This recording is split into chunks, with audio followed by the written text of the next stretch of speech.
እንግዲህ ዛሬ የምንመለከተው ታሪክ የሚጀምረው ከአንድ እጅግ በጣም ወሳኝ ከሆነ በሰማይ ከተደረገ ውይይት ነው። በቃ ይህ ውይይት የፍቅርንና የሕግን መሠረት እስከ ጥልቁ ድረስ የፈተነ አንድ ታላቅ ሰማያዊ ሙግት አስጀምሯል። እናም ታሪኩ የሚጀምረው እዚህ ጋር ነው፣ በሰማያዊ ኩራት ቅጽበት። አስቡት፣ እግዚአብሔር ራሱ በባሪያው በኢዮብ እንዴት እንደሚመካ የጽድቅ ፍቱም ተምሳሌት አድርጎ ያቀረበውን። ግን ወዲያውኑ የከሳሹ አሽሙር የተሞላበት ፈተና ይከተላል። ይሄ ክስ ኢዮብን ብቻ አይደለም፣ የእግዚአብሔርን ሥርዓት በሙሉ ነው ጥያቄ ውስጥ የሚከተው። እናም ይሄ ሰማያዊ ውይይት ለመጀመሪያው ክፍላችን መድረክ ያዘጋጃል። ይኸውም ያ ታላቅ ሰማያዊ የሕግ ፍልሚያ የሚጀምርበት ወሳኝ ነጥብ ነው። የሰይጣን ክርክር እኮ ልብን የሚሰረስር ውንጀላ ነው። ዋና ውንጀላው ምንድን ነው?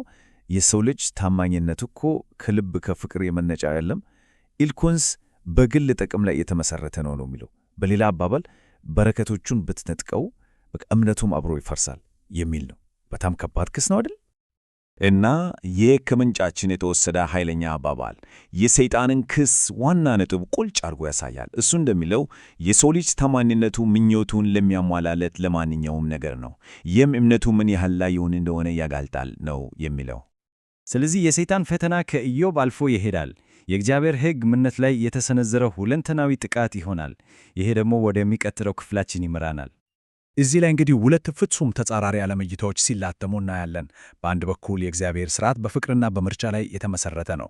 በሌላ በኩል ደግሞ የሰይጣን ክስ ሕግ ፍትሐዊ አይደለም፣ ፍጡራኑም ምኞታቸውን ብቻ መከተል ይችላሉ የሚል ነው። ምንጫችን ለከሳሹ ስም ይሰጠዋል፣ ሄሌ። ይህ ስም ስለ ድርጊቱ ምክንያት ትልቅ ፍንጭ ይሰጠናል። ይኸውም ላልተሟላ ምኞት፣ ለእግዚአብሔር ዙፋን ለነበረው ጉጉት የተከፈለ ዋጋ መሆኑን ያሳያል። እናም ይሄ ወደ ጉዳያችን ፍልስፍናዊ ልብ ይወስደናል፣ ወደ ምኞት ፓራዶክስ። እግዚአብሔር ፍጥረትን በመሠረታዊ ውጥረት ውስጥ እንዴት እንደቀረጸው እስቲ እንመልከት። እግዚአብሔር የመምረጥ ነፃነትን ሰጠን፣ ይህም ወደ ምኞት ይመራ። ነገር ግን ውስንነት ባለበት ዓለም ውስጥ ስላስቀመጠን ምኞታችን ገደብ የለሽ ይሆናል። እናም ይሄ ምርጫ እንድናደርግ ያስገድደናል። በእግዚአብሔር እንታመናለን ወይስ ምንፈልገውን ለመውሰድ ሕጉን እንቃወማለን? ልክ እንደ ሁለት መግነጢሳዊ ኃይሎች አስቡት።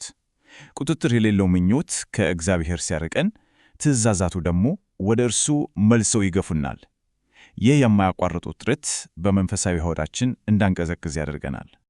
ስለዚህ የዚህ ሰማያዊ ውጥረት የመጨረሻው ዓላማ ሊገድበን ሳይሆን ወደ ፈጣሪያችን ሊያቅርበን ነው። ከምኞት ጋር በምናደርገው ትግል ውስጥ ነው በእግዚአብሔር መደገፍን የምንማረው። እሺ፣ ታዲያ ይሄን ያህል ትልቅ ጉዳይ ሲሆን እግዚአብሔር እንዴት ምላሽ ሰጠ? እስቲ እናስበው። ምናልባት ፈጣን ቅጣት መልስ ይመስል ይሆናል አይደል? ግን የእግዚአብሔር ዕቅድ ከዚያ እጅግ የጠለቀ ነው እና ይሄ ወደሚቀጥለው ነጥባችን ይወስደናል።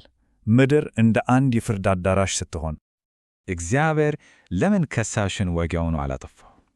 ይህ ጥያቄ የእግዚአብሔርን እግር ጥልቀት ለመረዳት በጣም ወሳኝ ነው። አስቡት፣ እግዚአብሔር ሰማያዊ አጣብቂኝ ውስጥ ገብቶ ነበረ። ሌሎቹ መላእክት የሄሌልን ክስ ሰምተዋል። ስለዚህ እርሱን ወዲያውኑ ማጥፋት እንደ አምባገነንነት ሊቆጠር ይችል ነበረ። በዚህም ምክንያት እግዚአብሔር የሕጉን ጽድቅ በኃይል ሳይሆን በእውነት ማሳየት ነበረበት። እናም የትእዛዛቱን እውነትነትን ለማረጋገጥ እግዚአብሔር አዳምን ፈጠረ። ምድርም የዚህ ታላቅ ሙግት የማረጋገጫ ስፍራ፣ የፍርድ አዳራሽ ሆነች ማለት ነው። እናም ይሄ ሰማያዊ ሙግት በሚካሄድበት ወቅት ሰይጣንና የወደቁት መላእክት በጨለማ ግዛት ውስጥ ታስረዋል። ይሄ ግዛት ሼኦል፣ ሃዲስ፣ ጥልቅ ተብሎ በተለያዩ ኃይለኛ ቃላት ይገለጻል። ሁሉም ግን የእስራትና የሰንሰለትን ስፍራ ነው የሚያመለክቱት።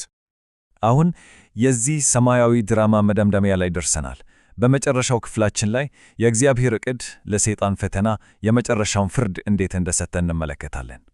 ይህ የጊዜ ሰሌዳ መላውን የትረካ ሂደት በአጭሩ ያጠቃልላል። በሰይጣን ክስ ይጀምራል። ከዚያም ምድር የፍርድ አዳራሽ ትሆናለች፣ የሰው ልጅም ማስረጃ ይሆናል። በመጨረሻም የእግዚአብሔር የፍቅር ሕግ ጸድቆ የባሕሪው ጽድቅ ይረጋገጣል። እናም በዚህ በተፈታተነው ዓለም መካከል በጨለማው ግዛት ልብ ውስጥ እግዚአብሔር የብርሃን ፋና ያቆማል፣ ቤተ ክርስቲያንን።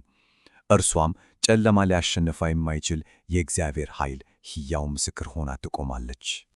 በመጨረሻም የእግዚአብሔር ትእዛዛት እውነትነት የሚረጋገጠው በክርክር ሳይሆን በለውጥ ነው።